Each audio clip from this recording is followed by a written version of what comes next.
میرے حضور کے چچا کے بیٹے حضرت عبداللہ بن عباس رضی اللہ تعالی عنہما وہ کھڑے ہوئے اور عرض کیا یا رسول اللہ صلی اللہ علیہ وسلم حضور اگر اجازت ہو تو میں بھی ایک سوال پوچھ لوں، میں بھی ایک عرض کر لوں، میں بھی ایک بات پوچھ لوں۔ میرے حضور نے فرمایا ہاں پوچھو۔ تو انہوں نے عرض کیا یا رسول اللہ صلی اللہ علیہ وسلم یہ فرمائیے جب آدم علیہ السلام جنت میں تھے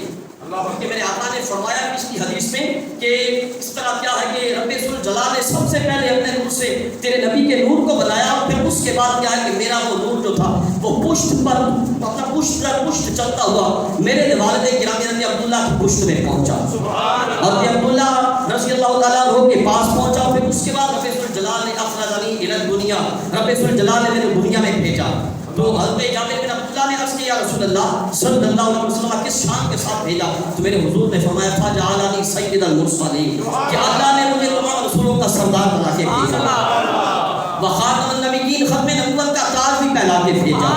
ورحمۃ للعالمین، اور کیا ہے کہ تمام جہانوں کے لیے 18,000 جہانوں کے لیے رحمت بنا کے بھی بھیجا۔ اور ساتھ میرے آقا نے فرمایا یا جابر ھذا کان بدء نور نبی کا، میرے حضور نے فرمایا